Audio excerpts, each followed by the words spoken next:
तिलक चढ़ावा गईले चार चार ठे आई बरतिया बाढ़ी फिकरिया पार। तो भैया एक राजा की एक लड़की रहल, बड़ा परेशान होके चार जने के भेजल में बर घर ढूंढ के बढ़िया लड़का ठीक करके तिलक चढ़ा के बियाहे के दिन धय के तब लौटिया। तो चारों जने चार ओर गईलन और संजोग से चारों जने के बढ़िया घर पर मिल गल, चारों जने तिलक चढ़ा दिलन और सबकर बियाहे के दिन अतवारे पड़ल। जे आज राजा से कलस की बियाह अतवार के हुई। तो भैया हो राजा बेचारू तो धाम पूछलन नहीं कि एक जगह ठीक कैला कि अलगे अलगे ठीक कैला। बारात जब आ गई है तब का भइल है, अरे लिखनिया कोई के तारे न तरी चारों दुल्हा के दुल्हनिया लिखनिया कोई के तारे न तरी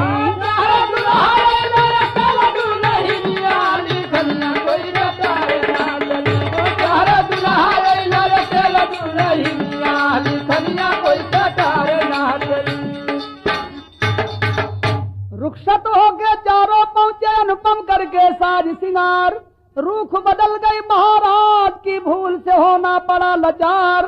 रे गमगीन हुए पुरवासी देखत चकित हुए नरनार। रे घर घर से सखी सहेली आई भूप के भवन मझार। सांझ के टाइम कोनो बारात पूरब से, कोनो पश्चिम से, कोनो उत्तर से, कोनो दक्षिण से, चारी ओर से जब गांव में बारात आइल है तो गांव निवासी घबरा गेलन कि इक्के दुल्हन चार ठे दुल्हा काया थुन भाई। एक ठे तरज बा मुड़वा पापा दरिया बना ले कांधे पा कुदरिया धैले आगे आगे पहला चले पीछे से किसनवा खेतवा जाला रे किसनवा खेतवा जाला रे किसनवा खेतवा जाला रे किसनवा किसनवा किसनवा किसनवा किसनवा खेतवा जाला रे किसनवा खेतवा जाला रे किसनवा। भैया यह तर्ज डोलिया कारवा ले माथे पासे रवा बनले। हाँ चारों रे दुल्हन राजा के भवन लट के डोलिया में फूलनवा लट के डोलिया में फूलनवा लट के डोलिया में फूलनवा लट के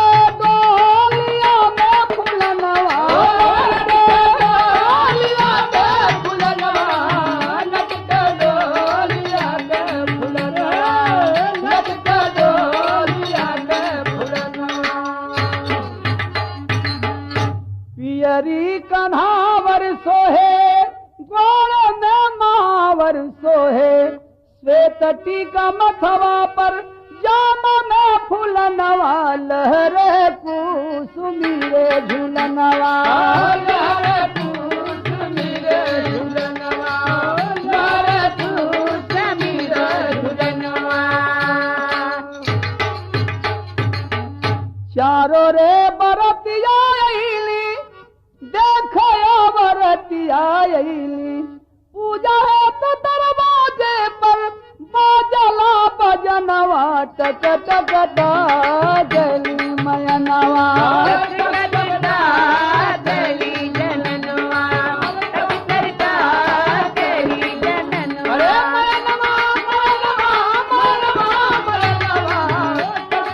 भलो भलो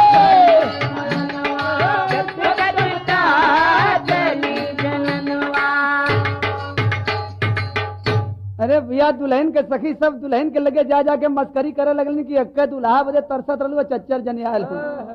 तो दुल्हनिया जब सुनले तो बड़ी अफसोस में पड़ गई कि जाएगी भवनमा क्या करे चार ठे नवाज करे खाई के जहरवा मर गई सजवा माया नवा मचले आंगने में दुखनवा आंगने में रुदनवा आंगने में रुदनवा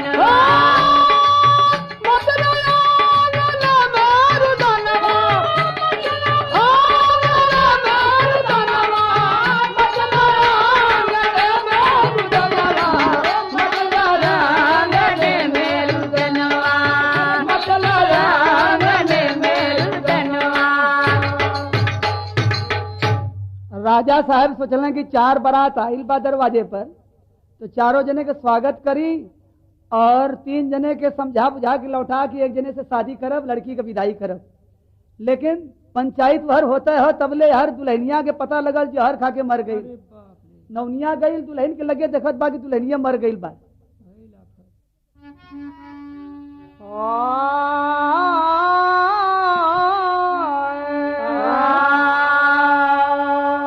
झंझट मचा तमाम जहर खा के मर गई पाम लिखनिया कोई के टारे न टरी टोला और मोहल्ला रोवे राजा रनिया लिखनिया कोई के टारे न टरी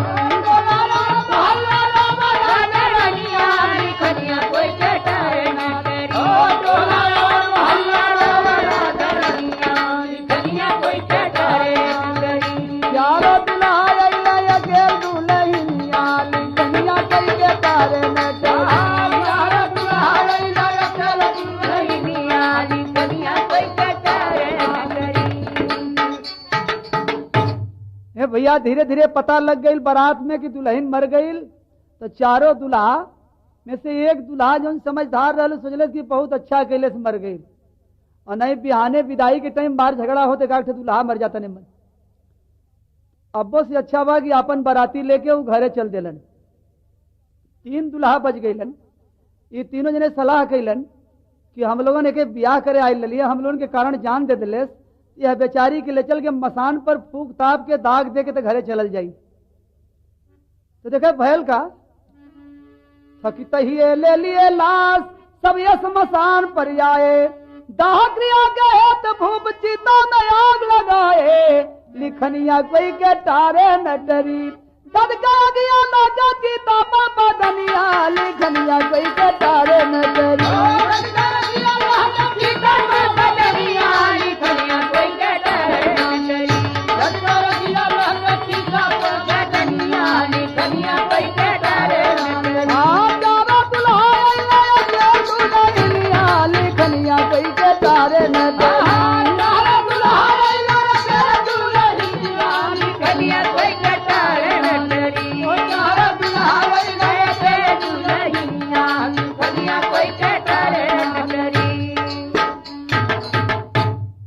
एक दुल्हा तो घरे लौट गल, 3 दुल्हा दुल्हन के लेके फूके गईलन।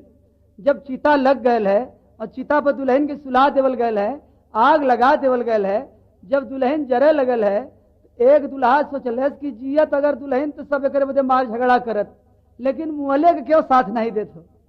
वो दुल्हा अपन चिता पर कूद के जान दे दिले। लेकिन 2 जने जन बैठल रहलन वो का कैलन, तन त्यागा दूसरा दुल्हन तन त्यागा दूसरा दुल्हा नारी के संग चिंतित गर्चित तपस्वियों के तुल्य तीसरा बटोर राखी से वह नित तूफान लग चौथा दुल्हा बंगाल गया हो के सहमित तब का हाल सुना बंगाले एक हलवाई किया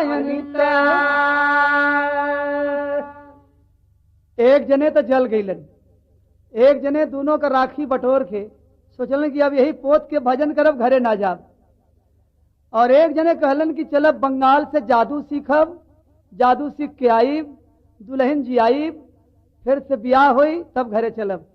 जब बंगाल में पहुंचलन है तो वहां पता लगाओ थे उनकी जादू कहाँ सिखावल जाला।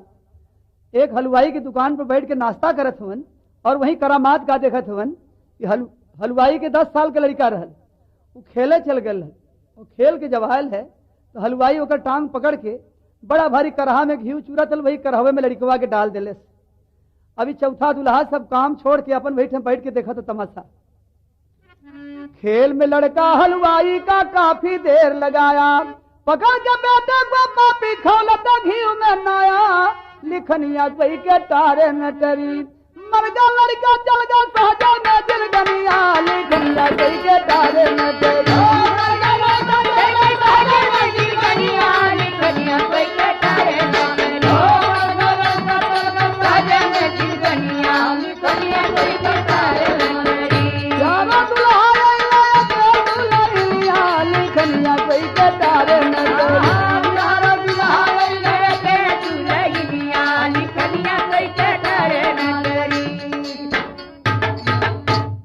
अब चारों दुल्हा में देखें ये जौन चौथा दुल्हा बंगाल गयल बा हलवाई की दुकान पर करामात देखले कि अपने लड़का के करहा में पका रहल हो लेकिन पका के मिठाई बनाई कि का करी एकर देख के तमाशा तब चलब एक तर्ज यहाँ हो कि मिर्जापुर में कैले गुलजार हो कचौड़ी गली सुन कैला बलन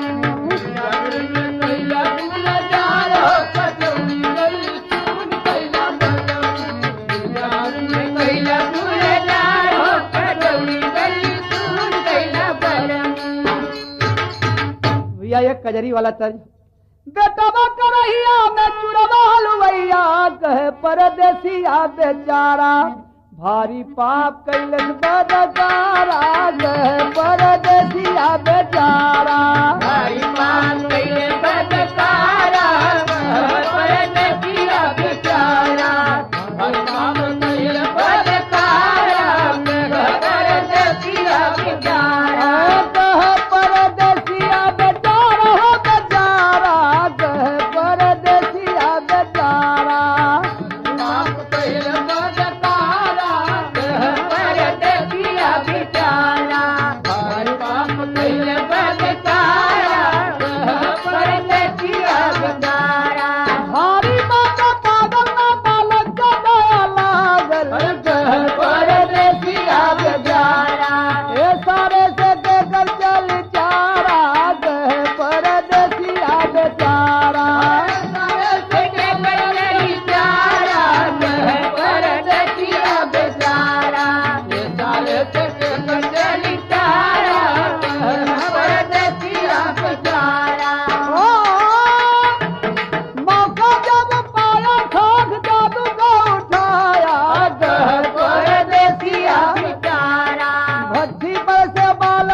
जब खूब लड़का चूर के वही में कोयला हो गया है तो करहिया नीचे उतरले से और बड़े पौना से छान के वो लड़का के करहिया में से बहरे कैले से एक गठरी में राखी रखले रहल भाबूत जके कहल जला वह गठरी खोल के लड़कवा के ऊपर छिड़कले से तो देखें वही ठन से जादू शुरू हो गई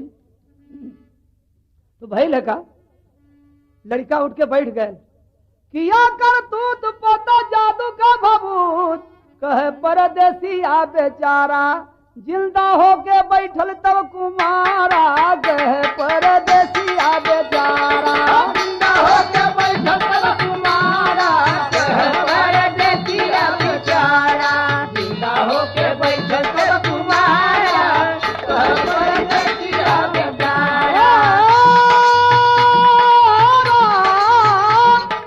जिंदा होके बैठल तब कुमारा बेचारा जिंदा होके बैठल तब कुमारा परदेसिया बेचारा जिंदा होके बैठल तब कुमारा परदेसिया बेचारा। अब वहीं तक तो मन में बहुत गिरडा हो गई लहल है चौथा दुल्हा के लेकिन अब ओकरे समझ में आ गल कि राखी में बहुत जादू बा लड़का जर गल मर गल और तुरंत राखी छिड़क के जिंदा कर ले यही में से थोड़ी सी राखी दे दे तो हमार दुल्हनिया जी जात हाथ जोड़ के वो हलवाई से विनती करत कि भैया हम ऐसे ही काम से आयल है नीचे किया मथवा परदेसी जोड़ा हथवा कहे परदेसी आ बेचारा ऐसा एक थे काम बा हमारा कहे परदेसी आ बेचारा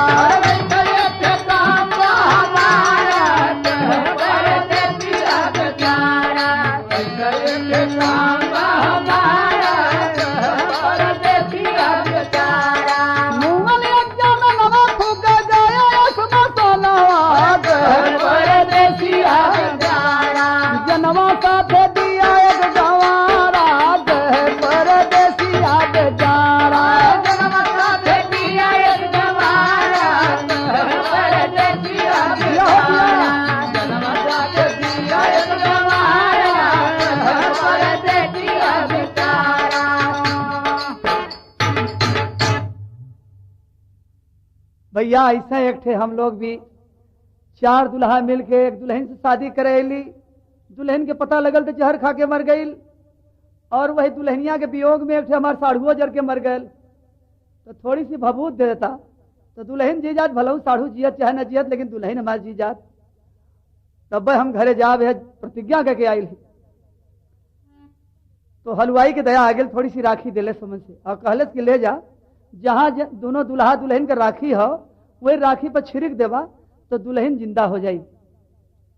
जतन बता के खाक दिया परदेसी के हलवाई, लगा राखी पहुंच गई जब फूकल गई लुगाई। लिखनिया कोई के तारे नटरी, तीसरा करत रहता राखी के जतनिया। लिखनिया कोई के तारे नटरी, तीसरा करत रहता राखी के जतनिया। लिखनिया कोई के तारे नटरी, तीसरा करत रहता राखी के जतनिया। लिखनिया कोई के तारे नटरी, जानो दुल्हा के दुल्हनिया। लिखनिया कोई के तारे नटरी, जानो दुल्हा के दुल्हनिया। लिखनिया कोई के तारे नटरी,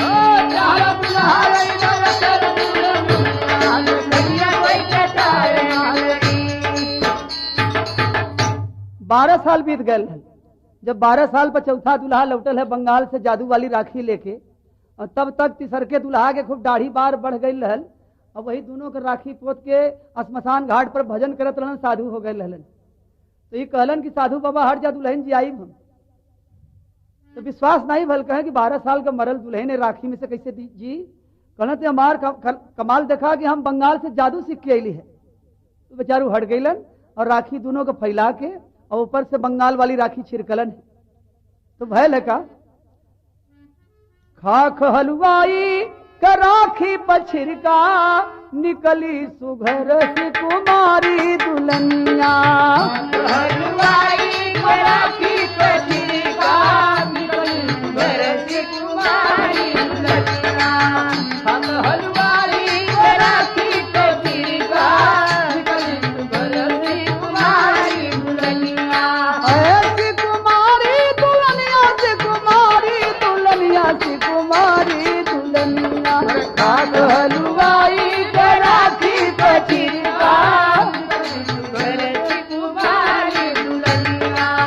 हम हलवाई का राखी पर छिड़का, निकली सुघर सी कुमारी दुल्हनिया। वाह वाह, देखे जादू में करामात। और राखी में से दुल्हन पहले जिंदा भइल, और दुल्हन के बाद दुल्हा जौन जरल हल वो जिंदा हो गए।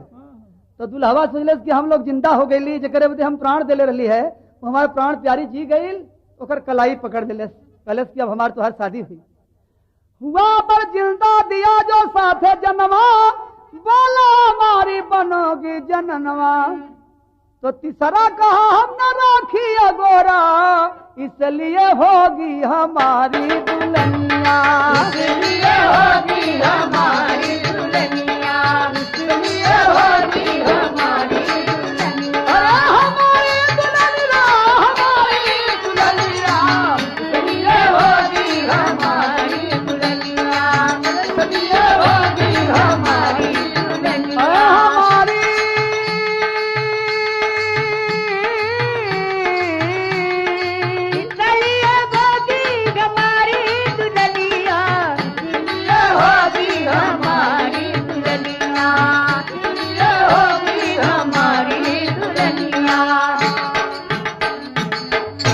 हमारी झगड़ा भइल।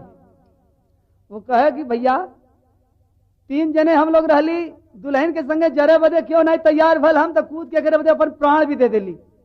अब हम ब्याह करब।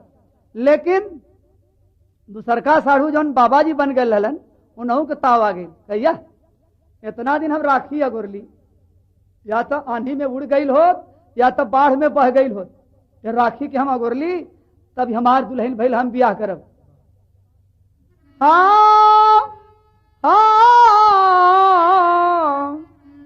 बंगाल वाला बोलल कि हम न बंगाल गई होत, न दुल्हन जी आई, न ब्याह करे तैयार होता लोगन। हमार हक हो, किसी मंत्र से इसको आगे जिलाया, चौथा का जिल्लत हमने उठाया। किसी मंत्र से इसको आगे जिलाया, हाँ झंझट की आशा मिलेगी बनेगी मेरी प्राण प्यारी दुल्हनिया। बनेगी मेरी प्राण प्यारी दुल्हनिया, बनेगी मेरी प्राण प्यारी दुल्हनिया। प्यारी दुल्हनिया, प्यारी दुल्हनिया, बनेगी मेरी प्राण प्यारी दुल्हनिया। बनेगी मेरी प्राण प्यारी दुल्हनिया, बनेगी मेरी प्राण प्यारी दुल्हनिया। अब एक दुल्हन तीन दुल्हा तीनों झगड़ा करत हो आपस में। एक थे जौन साधु हो गए लहलन, वो कहलन कि भैया देखा झगड़ा के लिए काम न चली, एक दुल्हन हो के बांट चोट के तीनों जने रखल जाए। काहे से कि हम लोग तीनों जने परेशान है। पहला कहे कि हम जल गईली, दूसरका कहे कि हम साधु हो गईली, तीसरका कहे कि हम बंगाल गईली दुल्हन की जियावे बदे, तो हमारे वजह से ये दुल्हन जियल है तो हमार हक भैल। साधु बाबा कहे कि हम राखी न कर लो है तो तू लोग क्यों जने न लड़ता, ये हमार हक भैल। एक जने कहे कि चले बजे तो हम चल गए दुल्हन के संगे क्यों जने न तैयार भैला। ये तीनों जने झंझट कैलन और दुल्हन सोचलस कि जवन बलाय देख के हम जहर खा गई वह बलाय फिर तैयार हो गए। लेकिन वो जन साधु बल उनके दिल में कुछ क्षमता रहल, वो कहलन कि ऐसा करा कि तीन दुल्हा हम लोग है या 12 महीना के साल होला, एक एक जने 4-4 महीना बांट के दुल्हन रखल जाए। एक जने जाड़ा भर रखा, एक जने गर्मी भर, एक जने बरसात भर। तो जौन जरल रहल वो कहलस कि ना भैया सब चीज का बंटवारा चलल लेकिन दुल्हन का बंटवारा ना ठीक होत।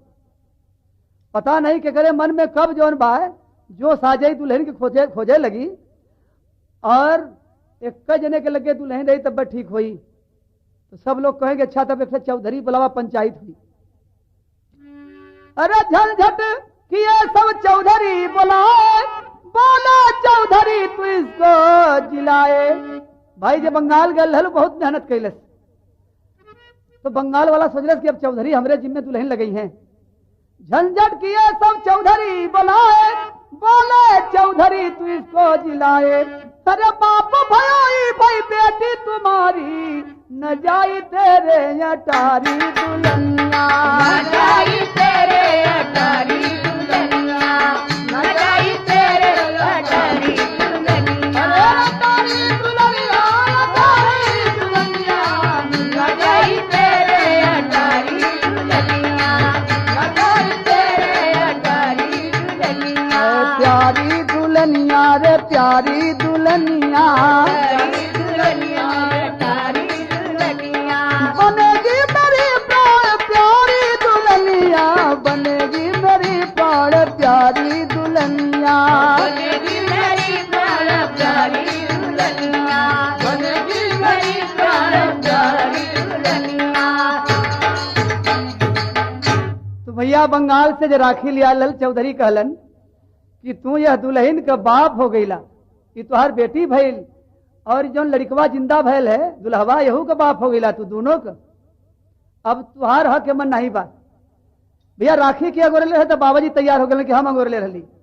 उनकर फैसला भैल कि राखी का जिसने किया रखवारी, सेवा से इसकी भई महतारी। अरे बाप भा हाँ भाई भा जो भया साथ जिंदा, उसे भैया कह के पुकारी दुल्हनिया, उसे भैया कह के पुकारी दुल्हनिया, उसे भैया कह के पुकारी दुल्हनिया। पुकारी दुल्हनिया, पुकारी दुल्हनिया, उसे भैया कह के पुकारी दुल्हनिया।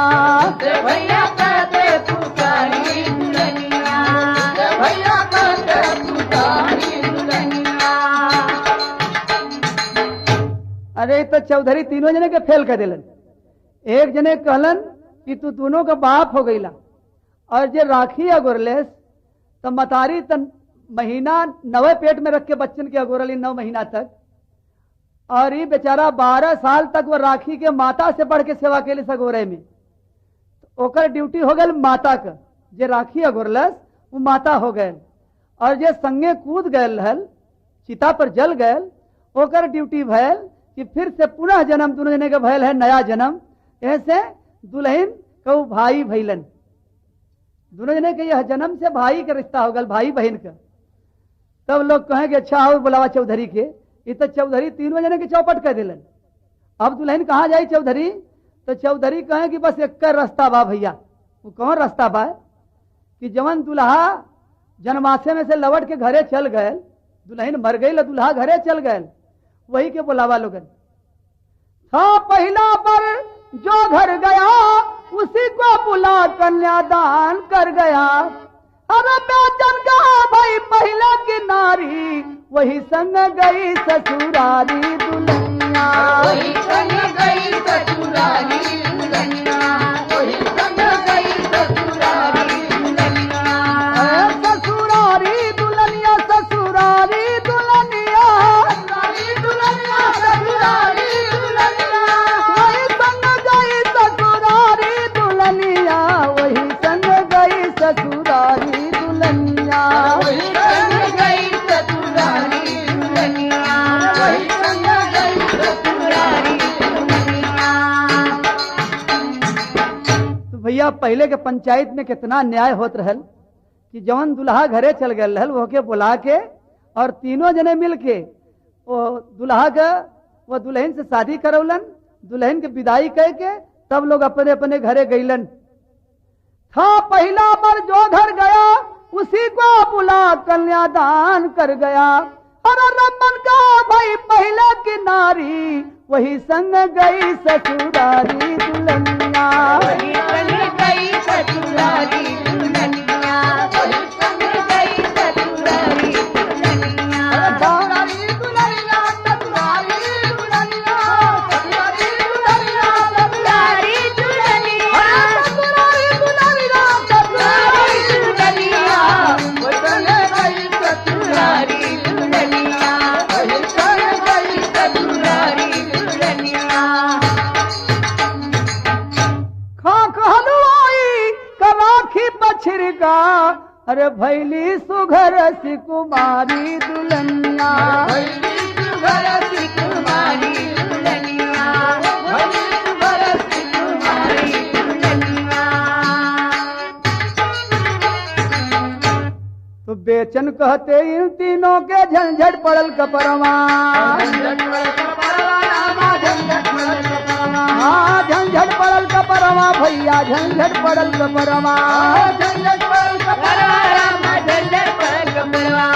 काम जाना नार न मौली उल्टा चल पहरवा, लिखनिया कोई कटारे, लिखनिया कोई कटारे, लिखनिया कोई कटारे मागरी। करवा शादी कर सहल सहल कनिया, लिखनिया गई के तारे न करी।